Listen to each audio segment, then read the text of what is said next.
Bonjour Clémentine. Bonjour. Bonjour. Tu es, comme je disais tout à l'heure en introduction, tu es formée et diplômée en intelligence émotionnelle et amoureuse. C'est bien ça? Exactement. Ma première question, c'est de savoir qu'est-ce que l'intelligence émotionnelle et amoureuse? Alors, plus communément, je me fais appeler coach en amour ou love coach. C'est le plus Ok, finalement classique. ok, L'intelligence émotionnelle, c'est en fait aujourd'hui, on a cette difficulté tous à gérer nos émotions. Soit on est dans la réaction, donc dans des comportements réactifs, ou on peut se mettre dans parfois des états ouais, de colère ou de tristesse. Donc l'intelligence émotionnelle, c'est apprendre aux gens justement à, à être plus intelligents face à leurs émotions pour que finalement dans leur vie amoureuse, ça se passe mieux. Parce que aujourd'hui, les gens ont besoin et envie d'être en couple, mais dès qu'ils sont en couple, ils ne savent plus gérer. Gérer un conflit, gérer un désaccord, gérer les autres aussi, gérer les et gérer autres. le travail. Exactement. Donc, c'est de ramener beaucoup d'intelligence au sein de son couple. En quoi consiste ton coaching? Tu le disais, les gens ont du mal à gérer les émotions. C'est là Oui. où tu interviens, les émotions dans une situation amoureuse. En quoi consiste ton coaching? J'imagine c'est de les accompagner, mais il y a des travaux spécifiques que tu fais avec eux? Alors, moi, mon rôle, c'est d'aider des célibataires à trouver l'amour Ok. ou d'aider des couples à trouver de nouveau l'amour au sein de leur couple. Ton premier rôle, C'est ça. c'est de t'occuper de célibataires qui recherchent Exactement. l'amour. D'accord. Exactement. Et qui ne savent pas comment s'y prendre ou qui ne savent plus comment s'y prendre tellement ils ont écumé des échecs amoureux ou des désillusions sur les Ok. sites de rencontres. Ok.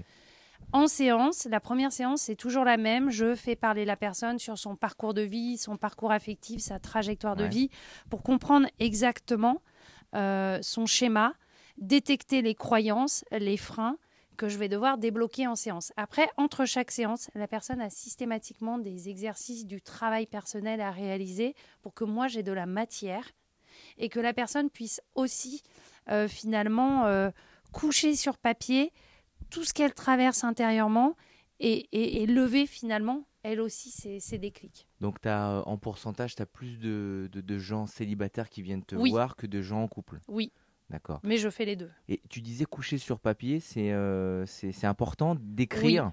C'est important d'écrire ses oui, émotions, d'écrire ce que l'on veut. oui, parce que verbaliser, c'est bien, c'est la Ouais. première étape, mais il faut écrire parce que d'écrire, ça permet de prendre du recul, de vraiment De comprendre. sortir aussi les choses de sa tête. Exactement, exactement. Donc les gens ils sont célibataires la plupart du temps quand ils viennent te voir ou en couple. La problématique des célibataires, c'est parce qu'ils n'arrivent pas Trouver l'amour. à trouver l'amour. Euh, mais ma question, c'est euh, par rapport aux célibataires, aujourd'hui, comment se rencontrent les gens pour toi? Comment les gens Parce que les méthodes de rencontre ont tellement évolué au fil des années.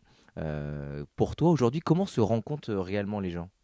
Alors, dans la grande majorité des cas, les gens se rencontrent via les sites de rencontres. Ok, Personnellement, je suis pour les sites. Je trouve que c'est très ok, bien. C'est un point de contact. En général, on trouve sur des sites des personnes qui sont dans la même recherche que nous. Après, tout est possible. On peut rencontrer quelqu'un dans une activité sportive, dans une soirée, un dîner entre amis, sur le lieu de travail. Il y a énormément de couples qui se créent sur le lieu de travail.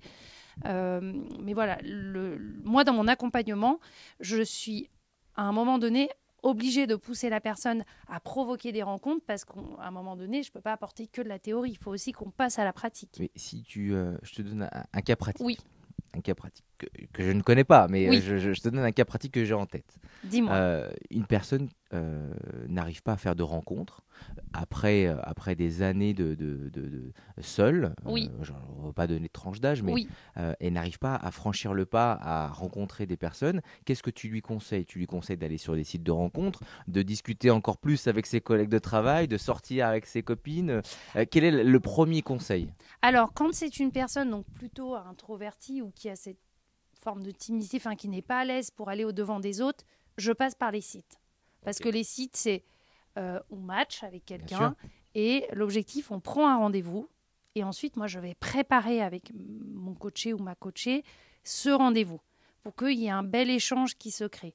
Mais je pense, voilà, quand on est plutôt renfermé et que rencontrer ou aller au-devant des gens, c'est dur, c'est les sites, finalement, qu'il faut utiliser. Ok, donc toi, tu es favorable pour les Oui. sites et les applis Oui, et les applis. Tu les accompagnes aussi sur bien sûr, bien comment sûr. bien choisir sa Quelle photo de photo? profil. Exactement.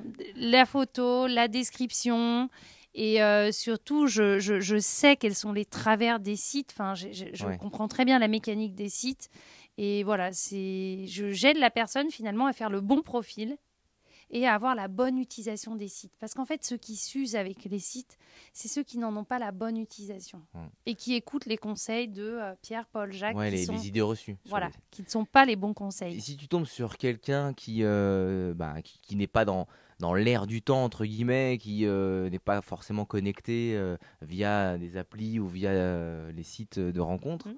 et que les personnes te disent non, tu lui dis quoi? Parce qu'il en existe, parce que moi je pense en tête à des femmes qui ont divorcé quand elles avaient 40, 50 ans, et qu'elles font une deuxième vie. Mm. C'est souvent le cas d'une certaine génération où il y a une deuxième vie, mais pour rencontrer quelqu'un, bah, des fois, elles ne sont pas forcément connectées sur des sites de rencontres et qu'elles te disent non, je ne vais pas sur les sites de rencontres. Qu'est-ce que tu leur conseilles? Là, je ramène à une réalité qui est la suivante. Ça ne tombera pas du ciel. D'accord. Et vous n'aurez pas un homme qui viendra toquer à votre porte mardi soir à 20h et qui sera Ouais. le prince charmant. Donc en fait, je ramène la personne à une réalité. Mm. Elle veut pas aller sur les sites. Ok, ça tombera pas du ciel. Donc comment on fait? Est-ce qu'on s'inscrit dans une association? Est-ce qu'on s'inscrit dans des groupes de célibataires? Mm. Est-ce qu'on s'inscrit à une activité artistique, sportive ou culturelle? Et en fait, quand vous ramenez la personne à la réalité, d'elle-même, elle vous dit ah bah oui, en fait, je suis obligée d'actionner quelque chose. Grosso modo, tu leur demandes de créer du lien social, en fait. Exactement. De toute façon, je suis ça. coach, je ne suis pas magicienne. Donc, je n'ai pas de baguette magique. Je dis toujours aux gens, je suis là pour vous aider, vous accompagner, vous entraîner, vous faire réussir, vous faire passer à l'action. Mais j'ai pas de baguette magique. Et je peux pas faire les rencarts à votre place. Bah oui, Parce carrément. que beaucoup me disent, mais faites le rencard à ma place, Clémentine. Mais je ne peux pas. Mais si tu faisais ça, tu serais plusieurs fois en couple. Oui, et je suis pour la fidélité et l'exclusivité dans le couple. Bon, là, c'est bon, ça a matché, que ce soit au travail, à la boulangerie, en soirée ou sur une appli de rencontre, ça a matché. Bah, là, c'est le rencard. Et Oui. quels sont les petits tips? Est-ce que tu as des tips pour avoir le match le jour J du rencard? Oui. Alors, j'ai dans les supports que je transmets, donc il y a toutes les questions qu'il faut poser lors d'un échange. Donc, en général, c'est pas du tout les questions habituelles. L'argumentaire. Voilà, il y a un argumentaire, il y a voilà, la personne, elle sait dans quel type d'échange elle doit être, quel type de questions elle doit poser. Et après, en fait, finalement, c'est ramener à du basique, à du naturel, finalement, de découvrir l'autre au-delà de ce qu'il fait dans la vie, ce qu'il possède. C'est vraiment, par exemple, si on prenait mon cas, qui est Clémentine au-delà de sa fille, son activité de coach, le fait qu'elle vive à Lyon qui est-elle au plus profond d'elle-même? Et en fait, c'est en racontant, en mettant en lumière finalement cette unicité, que l'autre va pouvoir être touché par mon monde sensible, par mon parcours de vie, par ma personnalité profonde. Parce que c'est ça qui est important. On s'en fout que je sois love coach, animateur radio, banquier, que je gagne 20 000 euros par mois ou 1 000 euros par mois. C'est qui je suis et est-ce que finalement le regard que je porte sur le monde, sur les gens, sur la vie en général, fait écho dans la vision du monde de l'autre. Voilà. Ouais, en fait, c'est passionnant, c'est passionnant ce que tu dis. Parce que en fait ça paraît si simple en fait Oui. La rencontre, le premier rencard, ça paraît super simple, mais des fois c'est pas forcément le cas, et j'imagine que tu as des fois des débriefs avec des personnes qui ont eu ce premier rencard. Généralement le premier rencard, des personnes qui viennent te voir, et le débrief il est plutôt bon, il est plutôt il y a de positif, tout. Négatif. Il y a de tout. Il y a de tout. Parfois, c'est le tableau noir. De toute façon, quand les gens viennent en séance, alors moi, je ne crois pas en amour. L'amour, c'est pas fait pour moi. J'ai tout essayé, rien ne marche. Donc, c'est vraiment mon métier. C'est je retrousse les manches, je mets les mains dans le cambouis. tel un entraîneur, c'est on va s'entraîner, on va réussir. Comme un coach, Voilà. tout simplement. Et Ouais. puis, on essaye plusieurs rencontres. Au début, on n'est pas engagé avec quelqu'un. Donc, on peut faire finalement 2 ou 3 rencontres. Voilà, plusieurs personnes. Et on y va sans enjeu. L'important, c'est d'essayer de faire ce que Clémentine a dit en séance. Et là, à un moment donné, dans l'échange, ça va partir. Ça va partir. Et la magie amoureuse va opérer. Et on ramène de la spontanéité et on se laisse surprendre. La confiance, tout simplement. Voilà, on ramène à ce que finalement on faisait il y a 50 ans en arrière. Mais aujourd'hui, on te dit, pour une femme par exemple, habille-toi bien, maquille-toi mais pas trop, raconte ci, fais ci, fais ci. En fait, on arrive, on est dans le contrôle, dans l'image. Est-ce que je suis bien assise, machin? Est-ce que j'ai posé la bonne question? Est-ce que là j'ai le bon profil? Et tout ça, moi je le balaye. C'est vrai qu'on est dans le contrôle parce que si on enchaîne des échecs, forcément, les personnes célibataires se remettent en question et toi, tu interviens pour leur redonner confiance. Exactement. On m'a toujours dit que quand un rencard se passe bien, c'est qu'il y a eu contact sur le bras, sur la jambe, sur l'épaule, lors de l'échange. Est-ce que c'est vrai? Est-ce que ça veut dire que c'est positif? Alors oui, c'est positif parce que finalement, si l'autre crée un contact physique, c'est que la personne, elle se sent bien, elle éprouve finalement de la tendresse, de l'affection et c'est un signal très positif. Ouais. Par contre, attention parce que des personnes sont très à l'aise avec le contact, d'autres Tactile. moins. Voilà, le tactile parce que parfois on peut se faire avoir en disant ah mais là la personne elle a été tactile, je sens qu'il y a un truc alors qu'en fait c'est juste une personne qui de base est très tactile. Et quelqu'un qui serait pas tactile, on peut se dire oui mais la personne elle n'a pas envie, elle est fermée, c'est peut-être juste de la réserve ou de la timidité. Donc attention à toujours creuser un peu plus, mais bien sûr qu'une marque d'affection c'est un signal, c'est un voyant vert. Hein. En fait, ça me rappelle. En fait, ce que tu me racontes, ça me rappelle une méthode qu'une personne m'avait racontée. Enfin, c'était pas du tout un love coach. Ouais. En fait, tu vas me dire si c'est une bonne méthode ou pas. En fait, il m'avait toujours dit, voilà, ton premier encart, tu vas discuter, tu vas parler pendant quelques heures, et ensuite, ça c'est la première étape. La deuxième étape, il y a une phase de déambulation. Alors, tu vas me prendre pour une phase où il m'a dit, oui, tu vas déambuler, c'est que tu vas bouger avec la personne, tu vas faire quelque chose en mouvement. Et c'est là, dans cette étape-là, tu vas voir si tu vas pouvoir passer à l'étape 3, c'est-à-dire que le côté tactile.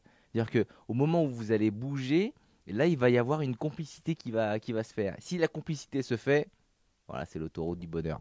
Après, l'étape 4, après ça dépend de ce qu'on veut. Après, est-ce que c'est un bon chemin pour... c'est comment dire, c'est une bonne approche du rencard ou c'est en fait la personne qui m'a raconté ça, c'était n'importe quoi?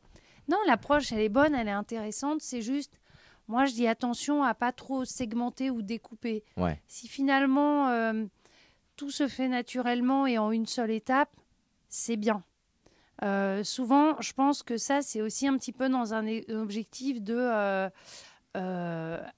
aller vite peut-être vers de la sexualité ou du contact physique. Enfin, parce qu'en réalité, on peut prendre aussi plus notre temps. Mais effectivement, dès que les corps commencent à bouger, que ça déambule, qu'il y a une énergie qui circule, ça veut dire qu'on se sent bien. En fait, c'est des signaux hyper positifs de « je me sens bien avec toi, ton contact, je me débride, enfin voilà, j'étais figée, je suis maintenant beaucoup plus souple, à l'aise. » Bien sûr. Et puis de toute façon... moi, j'adore dans le film Les Bronzés, oublie que tu n'as aucune chance, fonce. Peu importe ce que l'autre en face, sauf si vraiment il nous met un vrai stop, mais on s'en fiche qu'il ait envie de se poser, pas se poser, avoir des enfants, pas encore des enfants. Si on sent qu'il y a un truc, on y va à fond. Et à un moment donné, notre personnalité, notre monde sensible, le regard qu'on pose sur ce qui nous entoure va forcément le toucher et rien n'est insurmontable. Enfin, quelqu'un qui veut pas se poser peut très bien 48 heures après dire je veux me poser ou aucune femme me plaît, puis finalement il croise la femme de sa vie.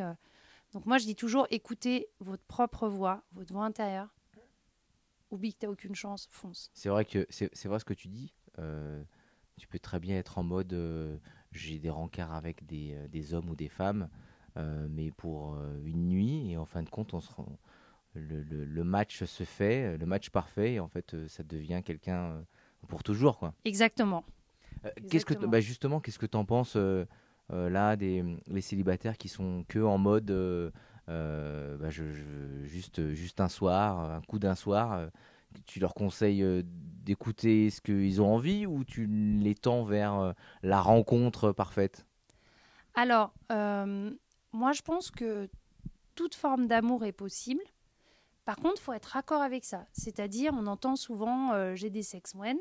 Ok, donc tu veux que du sex when, mais tu es ok avec le contrat sex when. C'est pas tes sex when dans l'espoir que finalement l'autre en face. Voilà, je dis toujours attention à ne pas s'adapter à l'autre parce que finalement, quand on creuse, bah oui, en fait, on est des sex when, mais moi j'aimerais plus ou alors l'autre veut plus, mais moi je veux pas. Donc peu importe ce que l'on choisit comme format amoureux, l'important c'est que ce que l'on choisit, c'est en adéquation avec ce que l'on veut au fond de nous. Voilà. Il y en a, ils vous diront, moi je veux être toute ma vie avec la même personne, d'autres, bah, moi je veux plusieurs relations dans une vie, ou moi pour l'instant je veux que la sexualité, mais juste il faut que ça sonne juste, c'est-à-dire ce que l'on dit, c'est ce que l'on veut au fond de nous. Dernière question sur le thème du célibataire, avant de passer à d'autres thèmes, le couple, l'adultère. Une dernière question sur l'amitié Oui. Que j'aurais aussi pour toi. Ça peut concerner pas mal de gens qui peuvent nous regarder. Trouver l'amour en tant que parent célibataire. On sait qu'il y a beaucoup de divorces, on sait que c'est tragique de divorcer, mais c'est aussi des fois bénéfique pour certains couples. Et des fois, il y a des papas et des mamans célibataires, peut-être qui viennent te voir. Et quels conseils tu leur donnerais à ces parents célibataires pour retrouver l'amour? Alors la première chose déjà, c'est de ne pas faire l'enfant un problème. Souvent, là, ça va être compliqué pour rencontrer quelqu'un parce que j'ai un enfant. Donc déjà, ça ne doit pas être un sujet. C'est je rencontre une personne, au-delà de comment est organisée ma vie, et pareil, ça va prendre un moment donné, et finalement, l'enfant, l'habitation, le planning ne sera qu'accessoire en fait. Et souvent, justement, on met l'amour dans l'accessoire et on est focus sur l'organisation. Alors attends, là, il faut que je fasse mon encart dans 15 jours quand j'ai pas mon enfant. Mais non, ça, c'est de la logistique. Justement, c'est pas les émotions qui rentrent en compte. C'est l'émotion de la gestion de la vie au quotidien Oui. avec le travail et les enfants.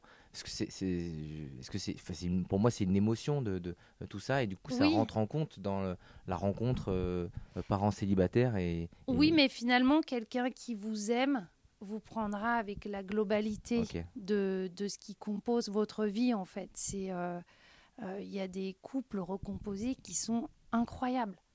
Et en fait, l'important, c'est quand je rencontre quelqu'un, qu'est-ce que je dévoile de moi? Et justement, là, c'est intéressant, comment j'ai vécu ma rupture ou mon divorce? Qu'est-ce que ça a changé en moi aujourd'hui d'avoir vécu ça? Quelle vision aujourd'hui je porte sur le couple, sur l'amour? Comment je vois les choses par rapport à mon enfant, mes enfants et ma nouvelle relation? Finalement, de verbaliser tout ça, l'autre va pouvoir l'accueillir et s'il est touché, va vouloir embrasser finalement tout ça. Donc c'est pas un problème en fait. On quitte un peu le côté célibat. Oui.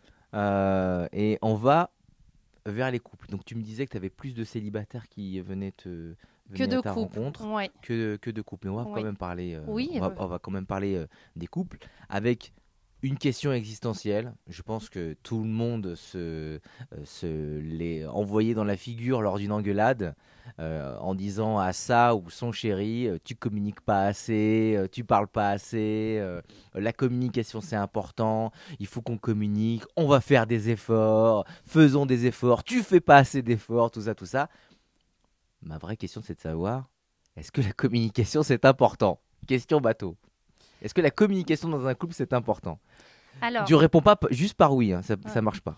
Alors, mais je vais démarrer par oui. Oui, c'est important, mais c'est la manière de le faire qui n'est pas la bonne.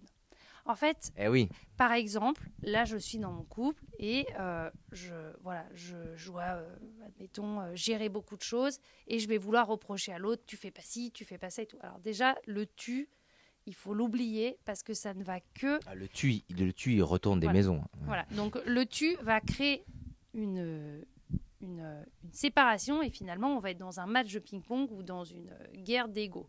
Donc, c'est plutôt de dire, je me pose et de dire à son partenaire, en ce moment, je me sens pas bien. Professionnellement, voilà, il y a ça et ça et ça qui me fragilise. Prendre du recul. Oui, puis de dire, puis tu vois, là, dans le couple, en ce moment, j'ai un besoin de sexualité et voilà, je suis en manque de tendresse, d'intimité, de sexualité. J'aimerais vraiment vivre ça sans en fait inclure l'autre. Parler plutôt de soi, de ce qu'on est en train de ressentir, éprouver, ce qu'on aimerait, pour que l'autre finalement soit touché par ça et venir finalement, une fois de plus, embrasser ça et dire « mais moi je peux t'aider là-dessus ». Alors que si c'est « tu ne touches plus, tu fais plus ci, tu fais plus ça, puis de toute façon on parle plus, puis on fait plus rien, puis on part plus en week-end ». Alors l'autre, il va se dire, mais en fait, j'ai rien envie de faire. Alors de dire, moi, j'ai besoin d'évasion en ce moment. Je rêverais de me retrouver en week-end, au bord de la mer, siroter un petit verre de rosé, passer 2 heures dans un spa, marcher le long de la plage sans rien penser. Faire garder les enfants. Voilà. Et finalement, l'autre va pouvoir s'associer à ça, avoir des idées. Et là, on va mettre sur la table le pouvoir créateur du couple. Et pas, t'es pas ci, t'es pas ça. Parce qu'en fait, notre propre malheur, c'est pas l'autre forcément qu'on est responsable. Et dans un couple, ce qui est le plus important, c'est la connexion émotionnelle. Et la connexion émotionnelle, c'est cette capacité à verbaliser devant l'autre ce qu'on éprouve au plus profond de nous-mêmes. C'est quoi nos problèmes du moment, nos interrogations du moment, nos doutes du moment, nos angoisses du moment, nos rêves du moment, nos objectifs du moment. Voilà, c'est la partie théorique. Mais Oui. après, il y a la pratique. Souvent, on a des personnes qui ont besoin d'être accompagnées dans ce que tu dis. Ils sont pas forcément, on n'a pas tous la même méthode. On balance, ouais, tu devrais communiquer un petit peu plus. Est-ce que toi, tu as des petits tips pour des gens qui ont du mal justement à extérioriser ces besoins au lieu d'être dans l'agressivité, dans le jugement? Est-ce que qu'est-ce qu'on peut faire dans ces moments de tension dans le couple? Est-ce que c'est plus à la femme, à l'homme ou à celui qui est le plus énervé, le moins énervé, à calmer l'autre? Est-ce que tu as des petits tips à nous donner pour arriver à prendre ce recul-là?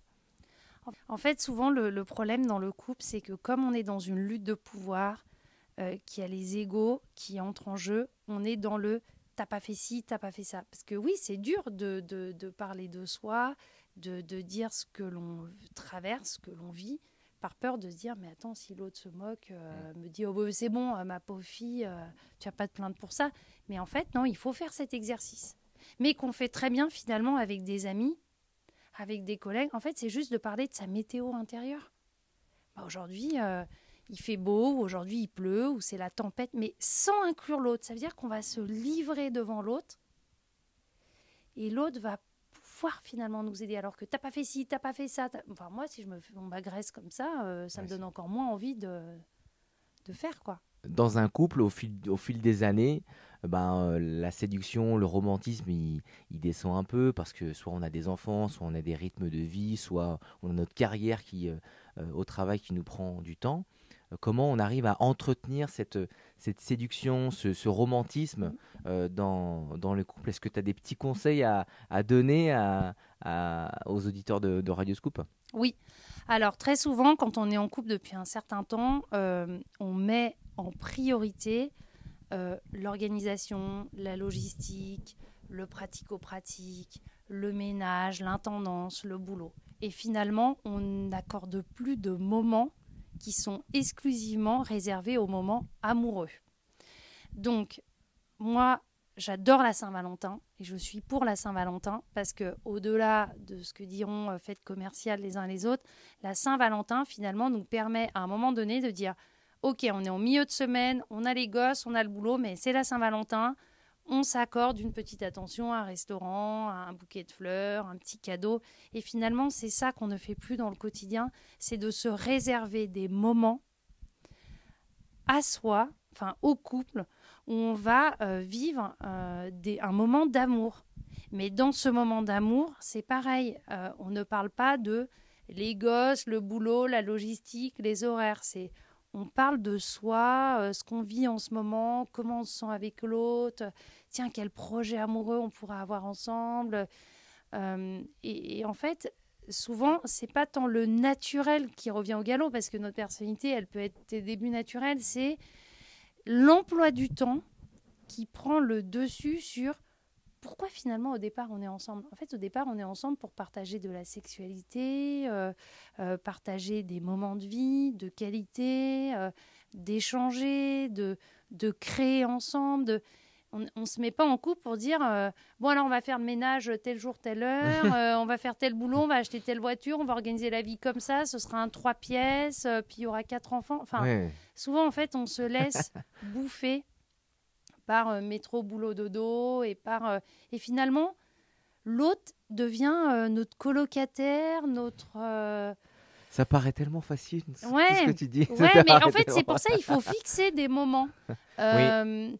Moi, j'aimais bien, une fois, j'ai entendu Jamel Debbouze, j'ai lu dans une interview, il expliquait ce qu'il a un emploi du temps très chargé, et sa femme a aussi un emploi du temps chargé, ils ont 2 enfants qui aussi font plein de choses.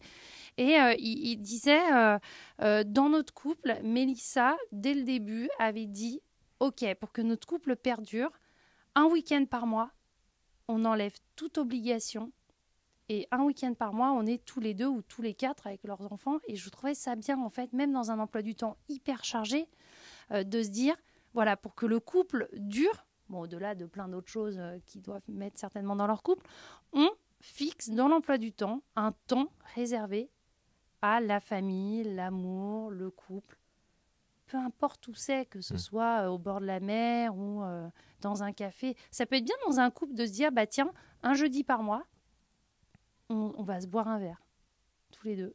Ou, il faut que les grands-parents soient disponibles pour garder les enfants. oui, mais on trouve toujours des solutions. On trouve toujours Parce des que solutions. finalement, dans l'infidélité, alors les gens sont des super-héros ou des super-héroïnes pour réussir à caler finalement une infidélité dans un emploi du temps. Finalement, on a beaucoup de ressources. Tu mets un petit tacle aux infidèles. Voilà. Donc, non, voilà, c'est de maintenir... vous voyez, là, j'avais un couple dernièrement, ils ont passé 1 an à l'étranger, c'était magique en Nouvelle-Calédonie. Et ils sont revenus en France, et là, c'était compliqué pour le couple parce qu'ils sont passés d'un extrême à l'autre. C'est-à-dire, le paradis, c'est génial. Là, on revient dans le béton, la routine, et donc le couple a été fragilisé. Et je leur ai dit, en fait, ce que vous auriez dû faire, c'est quand vous êtes rentrés, vous dire à l'aéroport, waouh, c'était incroyable. Maintenant, comment on va affronter l'extrême inverse? Parce qu'on passe de tout à rien.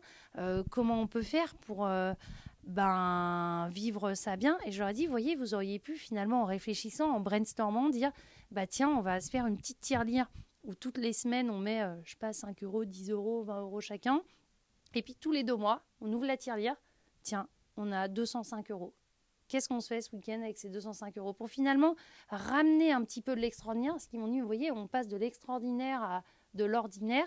Et ben finalement, dans l'ordinaire, on peut ramener des moments extraordinaires. Alors, on ne repartira pas 1 an en Nouvelle-Calédonie, mais on peut très bien se dire un week-end par mois ou un week-end tous les 2 mois ou un soir. Et je trouve ça bien, l'idée de la tirelire de l'amour. Ça peut être bien d'avoir une petite boîte, une petite tirelire. Même si on peut mettre que 2 euros par semaine, on met 2 euros. Un PEL, ça peut être un livret A. Aussi, mais il faut s'obliger à réserver du temps, de l'argent et de l'énergie à l'amour. Et arrêter de se trouver des excuses. Exactement. Voilà. Est-ce que le ciment de tout ça peut être le sexe, par exemple? Est-ce que le sexe peut amener à libérer cette dopamine dans le cerveau? Il y a peut-être d'autres hormones, je ne connais pas le nom exact, mais est-ce que le sexe peut libérer certaines substances dans notre cerveau qui vont être déversées dans notre corps pour être encore plus dans l'échange et de pas être justement dans ce jugement-là? Alors, tu conseilles si ça bloque, est-ce que tu conseilles alors la sexualité, elle est hyper importante dans un couple parce que c'est le rapprochement des corps, c'est l'intimité, c'est la complicité née de là. Après, c'est quel type de sexualité on pratique. Est-ce qu'on est dans une sexualité finalement automatisée ou Ou est-ce qu'on est Sexualité automatisée. automatisé, entre guillemets, bon, bah voilà. On le fait pendant la pub et voilà. Et puis il faut le faire pour le faire, ou D'accord. on fait toujours de la même manière, ou est-ce que finalement on est dans une sexualité comme on avait en début de relation, où le moment de la sexualité est un moment de qualité, de partage, d'intimité. Plus les corps, en fait, plus il y a de la sexualité, plus les corps sont proches, plus finalement on va pouvoir aussi plus facilement échanger, parler de tout. Donc ça, c'est sûr que la sexualité, c'est important. D'ailleurs, un couple, ça repose sur 4 pieds de chaise. Le premier pied, c'est la connexion physique, donc sexuelle. Voilà, il faut qu'il y ait dans... On en parlait, c'est le Exactement. côté tactile. Exactement. Le deuxième pied de chaise, c'est la connexion intellectuelle. Ce qu'on entend par connexion intellectuelle, c'est fluidité dans les échanges, capacité à parler de tout, voilà, ce fameux feeling, on s'entend bien, on parle facilement. Le troisième, c'est la connexion spirituelle. Ce que l'on entend par spirituel, c'est pas au sens religieux, c'est les mêmes aspirations de vie, les mêmes moteurs de vie, les mêmes valeurs. Et le quatrième, qui est le plus dur, c'est la connexion émotionnelle. Et la connexion émotionnelle, c'est cette capacité dans mon couple à pouvoir parler de ce que je ressens, de ce que je traverse intérieurement, de ce que je vis dans le positif comme dans le négatif. C'est le plus difficile. Oui. Parce que les gens, des fois, ne se livrent pas. Ils ne vont pas mettre des mots sur des émotions. C'est ça. Et surtout, les gens attendent. On a le droit un soir de rentrer, de se mettre sur le canapé au lieu de s'affairer tout de suite à faire les tâches ménagères ou de dire putain, mais là, je suis crevée, je suis à plat. Je peux rien faire. Voilà.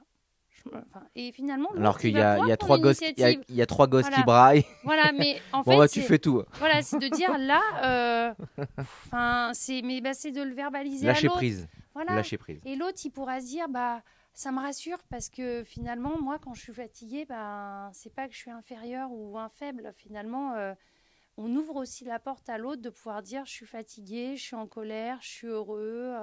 Je kiffe ce que je fais ou je déteste ce que je fais. C'est ouvrir cette communication émotionnelle. C'est un vrai chemin, c'est un vrai parcours. On a parlé du célibat, on a parlé du couple. Pour arriver, on passe forcément par le célibat pour être en couple. Oui. Donc c'est des vrais passages importants. Dernière question sur le couple. Oui. La jalousie. J'ai vu que sur ton Instagram, tu n'avais pas fait un post sur la jalousie. Oui. Question simple, la jalousie, est-ce que c'est bien, est-ce que c'est mal? La jalousie, souvent les hommes disent je suis jaloux parce que c'est une preuve d'amour, une preuve d'affection, je suis possessif, tout ça. Est-ce que vraiment la jalousie c'est bien ou c'est mal? Je pense que tu vas me dire ni l'un ni l'autre ou un peu des deux, non? Alors, la jalousie n'est pas une émotion positive. D'accord. C'est quelque chose de... Ça, c'est fait. Voilà, ça, c'est quelque chose de négatif, déjà pour celui qui ressent la jalousie, parce qu'en fait, quand on est jaloux, on est pas dans ça nous fait pas du bien. Ce soit en couple, voilà. En amitié exactement. Ou dans la vie professionnelle. Quand on jalouse quelqu'un ou quelque chose, on se met dans une position d'infériorité. Donc déjà, c'est pas sain. Il n'y a pas d'être supérieur et d'être inférieur. En tout cas, dans ma vision des choses. Donc la jalousie, c'est lié à l'estime de soi. C'est-à-dire, je me sens moins bien que. Et ça renvoie à la peur.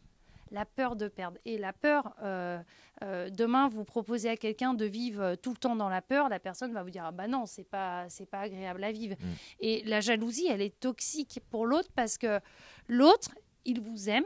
C'est pas parce qu'il va échanger avec une autre femme ou un autre homme et avoir un échange peut-être stimulant qu'il va se détourner de l'autre.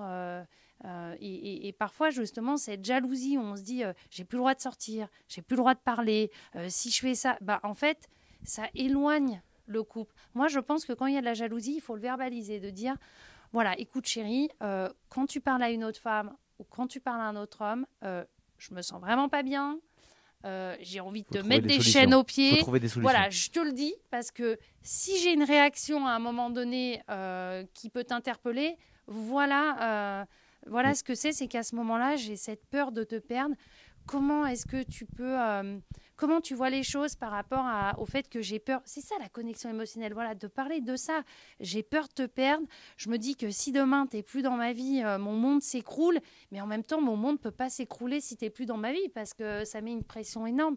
Et en fait, d'en parler à l'autre... C'est difficile d'en parler quand même, hein. Oui. Parce que on a une espèce de rapport de force, on ne veut pas paraître faible aussi. Donc, Mais pourtant, c'est une difficile pour force des hommes ou de des le femmes d'en dire. parler. Parce que quand vous le verbalisez, finalement, l'autre va avoir du respect pour qui vous êtes parce qu'il va se dire, à un moment donné, même si c'est pas dans l'instant T, waouh, il a été ou elle a été capable de dire ça. Après, on peut y mettre de l'humour, de dire, là chérie, là je brûle, là la température, elle est en train de monter à 90 degrés, 100 degrés, 110 degrés. Si tu te rapproches un pas de plus de cette personne, je pense que je vais monter à 120 et ça va péter. Ouais. Et voilà, mais c'est en tout cas de verbaliser la chose pour que l'autre comprenne cette jalousie et finalement nous aide à réparer cette faille. Parce que c'est une faille d'estime Bien de sûr. soi. Mais si on n'est pas jaloux, alors peut-être qu'il y a des gens qui sont pas du tout jaloux Ouais. et ils n'ont pas cette peur. Est-ce que ça fait peur de ne pas avoir cette peur? Je te donne un exemple. Mon cas personnel, Oui. moi j'ai été jaloux quand j'étais plus jeune, Mm. mais je pense que j'avais pas forcément confiance en moi. Oui. Et depuis que je suis installé avec la femme de ma vie, j'ai jamais ressenti cette peur. Je l'ai jamais ressenti. Et du coup, ça fait là, en t'écoutant parler, je me dis, mais bon, moi je suis content de ne pas ressentir ça, mais peut-être qu'il y a des gens qui ont peur de ne pas ressentir cette peur. Donc, est-ce que c'est bien de ne pas la ressentir? Oui, c'est très bien Ou parce est-ce qu'il que... il faut quand même avoir ce côté un peu possessif quand même? Non, alors il faut différencier deux choses. Il y a... si l'autre nous quitte, il y a cette peur quelque part de l'abandon, de tout s'arrête et en fait, voilà, on serait triste que ça s'arrête. Donc, mais ça ne doit pas rentrer en ligne de compte avec la jalousie. C'est de se dire, si je suis pas jaloux ou jalouse, c'est bien. Ça veut dire que dans mon couple, je suis sécurisée affectivement.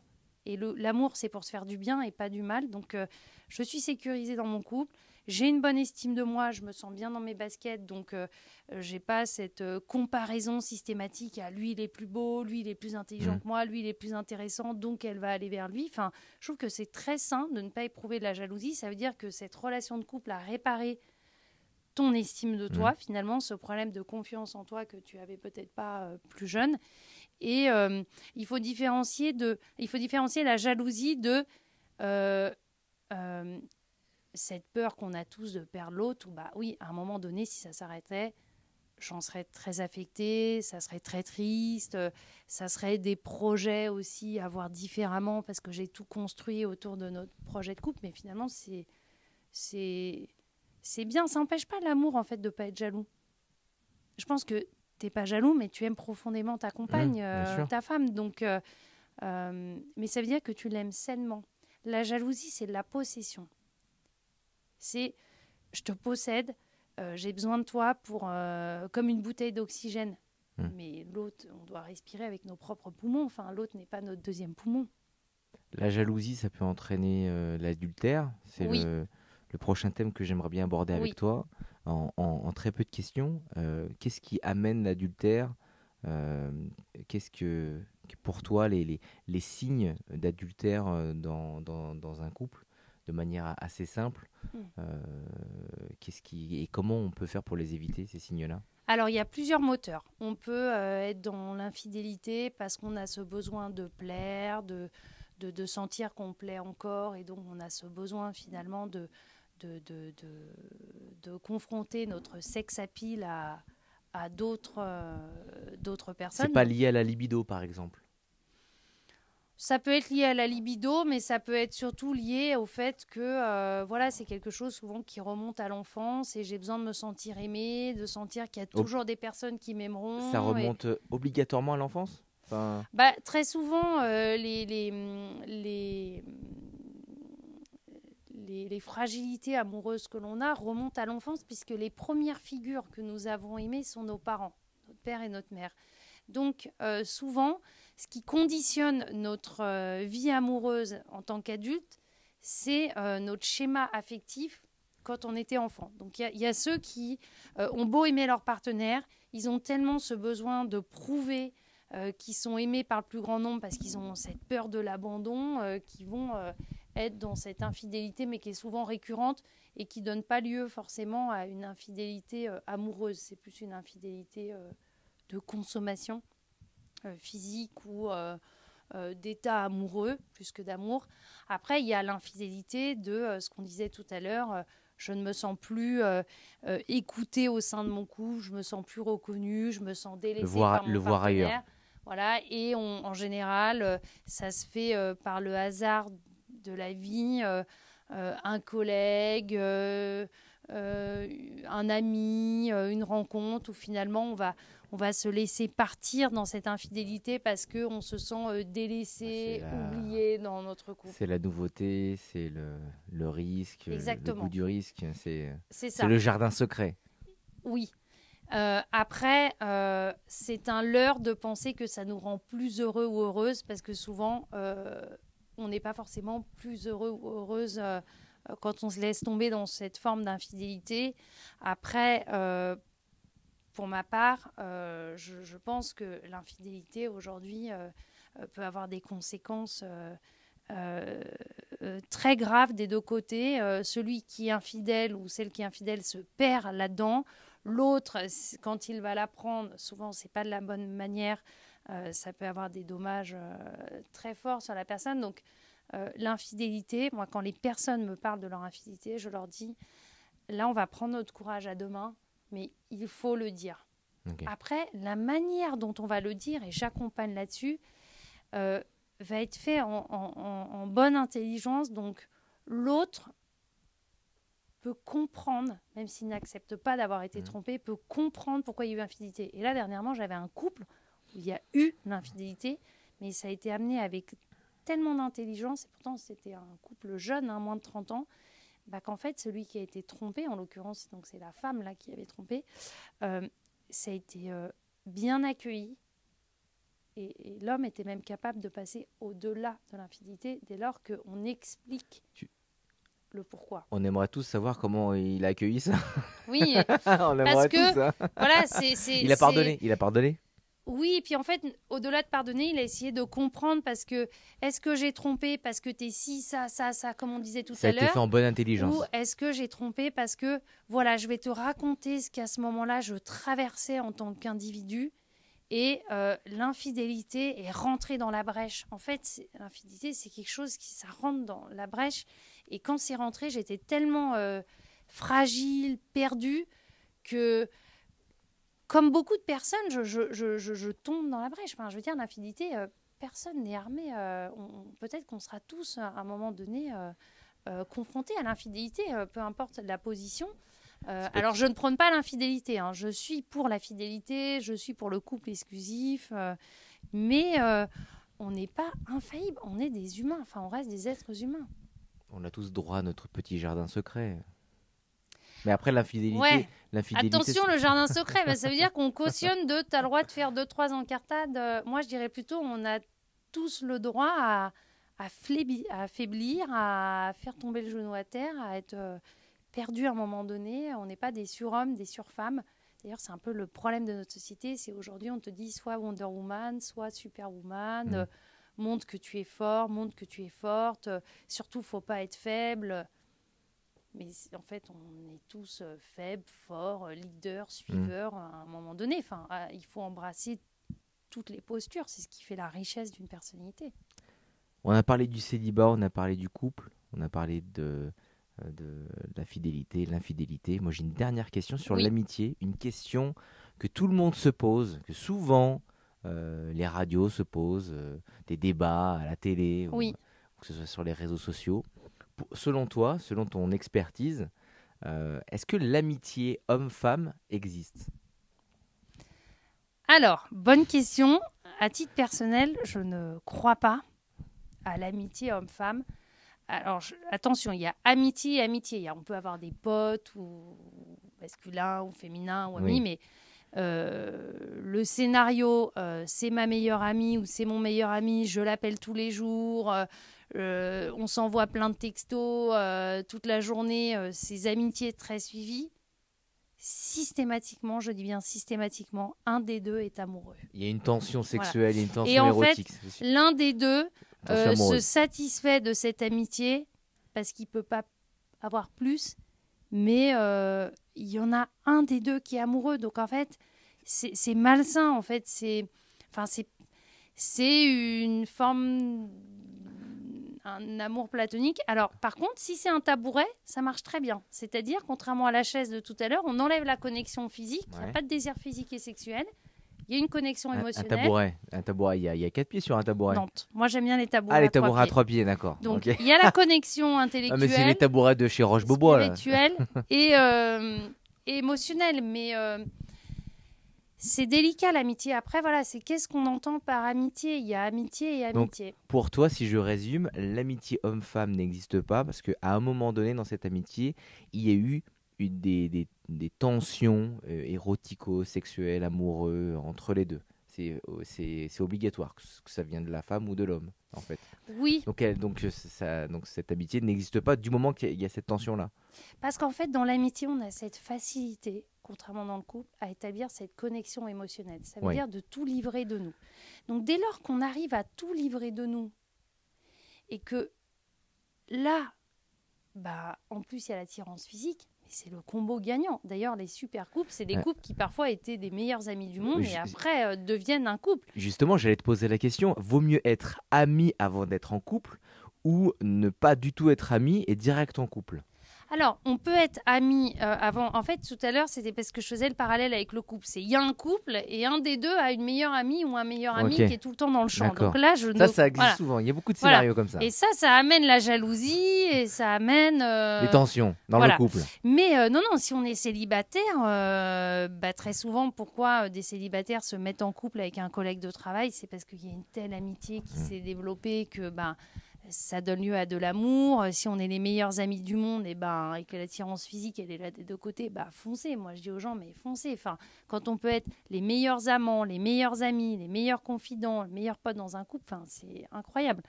Après, c'est vraiment... Attention aux amitiés quand les trios, ça finit pas très bien en Non, général. ça finit pas très bien. En tout cas, Exactement. merci beaucoup pour tous ces conseils sur le célibat, le couple, l'infidélité et la gestion de ses émotions. Merci beaucoup, Clémentine Merci à Mermet vous. Maréchal. Ton site internet, tu peux nous le redire? www.trouver-du6amour.fr Et T'as- sur les réseaux sociaux, c'est et sur mon les réseaux nom et sociaux. prénom. Et tout est aussi sur ton site internet. Il est très très beau, il est très bien Merci. expliqué ce site internet. Allez faire un tour. Merci beaucoup, Clémentine. Merci à vous.